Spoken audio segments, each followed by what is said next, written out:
memberikan suatu uh, image yang play victim.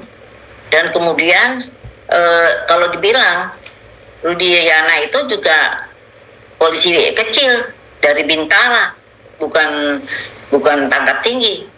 Jangan ketakutan saya. Siapa itu, Bu Elsa? Rana, saksi adecat, saksi yang menguntungkan. Ini Ibu Titi ini ngapain orang bicara di ketawa-ketawain? Apa yang lucu? Silakan dilanjutkan, Bu Elsa. Sikap Anda itu benar-benar ya meremehkan orang. Emang kamu siapa sampai meremehkan orang? Nggak jelas orang bicara dia ketawa-ketawa. Halo Ibu Elsa Sari, saya sangat heran ya, dan saya juga tidak sampai saat ini belum menemukan kebenaran apa yang Anda sampaikan itu. Saya herannya di mana bahwa pernyataan Anda yang memperbandingkan antara Sumanto dengan klien Anda Aibtu Rudiana itu sangat jauh, Bu. Itu sangat jauh sebenarnya ya. Saya yakin bahwa Anda itu pengacara hebat, pengacara top. Mungkin Anda mempunyai gelar sarjana hukum lebih panjang daripada orang lain, mungkin seperti itulah ya. Tetapi di lain sisi, Ibu memperbandingkan sesuatu itu menggunakan sistem koperasi makro. Seharusnya kita di Indonesia itu dalam penerapan hukum, dalam kebenaran hukum secara yuridis yang telah diatur, nggak bisa kita menggunakan koperasi makro, karena ada substansi masing-masing, apalagi dalam sengketa perkara dan juga pidana, itu harus berdasarkan substansi dan juga aturan yang sudah diatur. Artinya bahwa ketika Anda memperbandingkan antara Aibtu Rudiana dengan Sumanto, itu sudah sangat jauh. Coba kita analisis. Sumanto memang dari awalnya dia memang orang terbelakang, orang miskin, dan dia memang penjahat, pemakan manusia. Sedangkan Aibtu Rudiana dia bukan pemakan manusia, dia adalah sebagai instansi, dia adalah pihak Polri. Harusnya dari memang latar belakangnya adalah sebagai polisi. Jadi jauh. Dan kemungkinan dengan adanya sesuatu pernyataan-pernyataan orang yang mengatakan bahwa adanya dugaan rekayasa terhadap diri Aibtu Rudiana pada 6 terpidana itu, mungkin kemungkinan besar dengan perbandingan Anda itu sudah sangat tidak cocok, Ibu. Anda memakai koperasi makro. Di Indonesia ini kebenaran hukum hanya menggunakan koperasi mikro saja, Bu, substansi. Udah, itu aja, nggak muluk-muluk. Terkecuali kalau pimpinan negara melanggar sebuah aturan yang tanpa ada dasar hukum, bisa kita menarik suatu koperasi makro terhadap negara lain untuk memperjuangkan negara kita. Nah, baru. Tapi kalau kebenaran substansi hukum, kebenaran sengketa kejadian ataupun perkara, nggak bisa ditarik. Jadi kemudian ini yang saya heran kepada Ibu. Anda mengatakan bahwa jangan membangun play victim. Saya kurang tahu apakah mungkin ada pengertian lain yang Ibu maksud, tapi secara umum yang saya tahu adalah play victim itu mungkin adalah suatu pertarungan. Kemudian orang yang selalu merasa korban dari pertarungan ataupun dari kejadian. Kalau kita menarik suatu kejadian ini adalah Anda yang sengaja membangun play victim di situ, yang dimana bahwa Aibtu Rudiana merasa korban. Di sisi lain, kejadian terpidana 6 orang ini beda objek dengan kematian Vina, karena mereka bukan pelaku. Lalu kalau Aibtu Rudiana merasa dalam objek perkara 6 terpidana itu di mana? Kemudian kalau banyak lagi bahwa RT Pasre dan juga lain-lain, kalau selalu merasa, apa yang mereka rasakan? Apa yang bagian mereka di situ? Apakah mereka pihak korban? Tidak mungkin. Jadi pernyataan Ibu yang mengatakan bahwa jangan membuat play victim, dan itu Ibu yang membangun hal tersebut. Kalian loh yang membangun, yang selalu merasa Aibtu Rudiana adalah pihak korban. Iya benar, dia pihak korban dalam kematian Vina, dalam kematian Eki. Tetapi dalam penerapan hukum dalam kasus terpidana 3 orang, nggak ada dia menjadi korban. Di mana korbannya Aibtu Rudiana di situ? Jadi ini yang saya herankan dengan kebenaran ataupun keberadaan orang semacam begini. Kemudian saya juga salut ya dengan Ibu Elsa ini yang mengatakan saya ini tidak menghina orang, saya ini tidak ini. Lah, Coba kita lihat ke depan. Ini tidak lama, padahal dia menjilat ludahnya loh.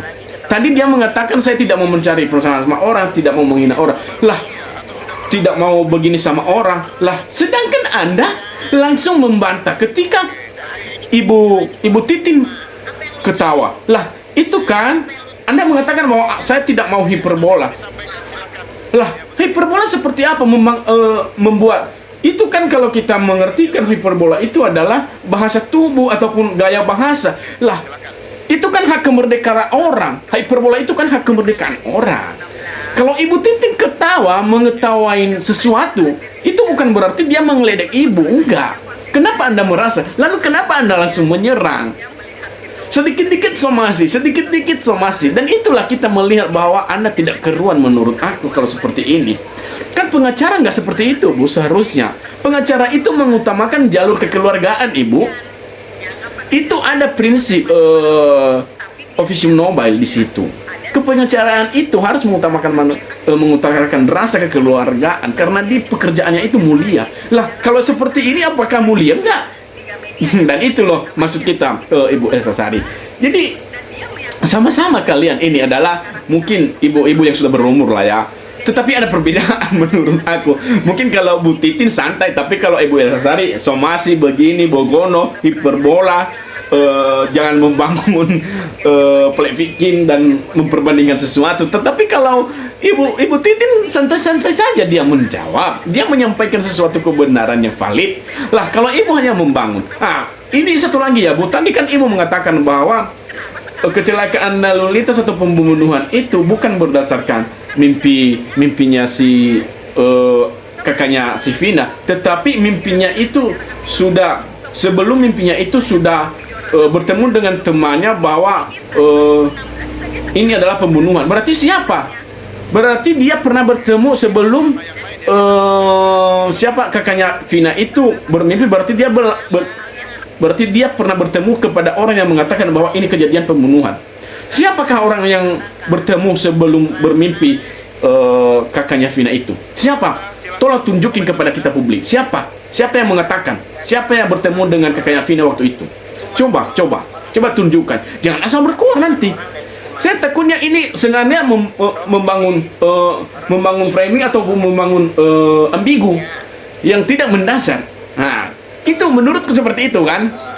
Jadi teman-teman kalian lah yang tahu, kalian yang seharusnya mengerti dengan kasus ini. Ya, coba dengan keberadaan ibu ataupun keeksistensinya Ibu Titin dengan Ibu Elsa saat ini seru karena mereka sama-sama berumur, mereka sama-sama orang tua.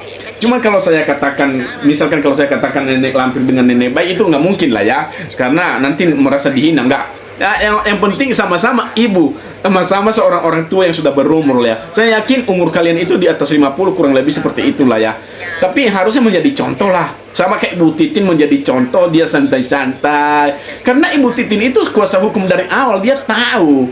Kalau ibu kan baru 2018 ini menjadi kuasa hukum karena viral kan, menjadi kuasa hukum Abturdiana. Tapi itulah urusan pengacara. Oke lah, bangunlah, berikanlah suatu upaya hukum yang semaksimal mungkin kepada klien Anda. Tetapi jangan membodohin publik, itu aja menurut. Nggak muluk-muluk sih ibu.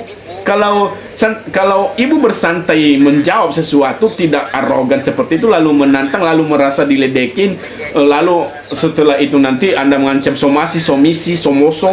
Saya kurang tahu kebenaran seorang pengacara. Saya kurang tahu profesi pengacara yang mulia kalau sedikit-sedikit dilakukan hal yang tidak manusiawi. Dan itu menurut aku ya teman-teman, ini bukan sesuatu penghinaan atau apa-apa, tapi ini hanya saya katakan bahwa janganlah seperti itu. Kacau negara kita, kacau kalau seperti ini. Jadi begitu aja ya teman-teman yang bisa saya sampaikan. Semoga Bu Elsa juga bisa mendengarkan perkataan saya ini. Jadi tidak ada unsur ini ya Bu, tidak ada unsur penghinaan, tidak ada unsur menyudutkan ibu, tidak ada unsur penghinaan profesi, tetapi hanya untuk menerapkan kebenaran hukum yang sesungguhnya. Apalagi ibu menarik suatu perbandingan yang sangat jauh antara Abturdiana dan Sumanto. Kemudian ibu juga mengatakan bahwa jangan membangun plate victim, sedangkan yang membangun plate victim sendiri adalah kalian. Kemudian Anda mengatakan saya tidak mau mencari musuh, saya tidak mau menghina orang, saya tidak mau hyperbola lah. Anda sendiri langsung hyperbola ketika Ibu Titin ketawa, dan itu kalau kita kaitkan bahwa itu hak kemerdekaannya, dia ketawa. Hyperbola yang ada di diri Ibu Titin adalah hak kemerdekaan, yang nggak ada yang melarang dia. Selama Ibu Titin tidak menyebutkan nama Anda, selama Ibu Titin tidak mengatakan saya itu meledek Ibu Elsa, maka jangan Anda merasa itu saja. Kenapa sedikit-dikit tersinggung? Kok cuma sedikit tersinggungnya? Ya Ibu Elsa harusnya introspeksi diri dong. Kan kalian sama-sama orang tua, siapa yang lebih malu kalau seperti ini? Kelihatan jelas di situ arogansinya, terlihat jelas di situ kemunafikannya lah, bisa saya katakan. Bagaimana seorang pengacara yang seharusnya membela kebenaran? Itu aja sih menurutku. Ya teman-teman, share videonya ya, semoga bermanfaat.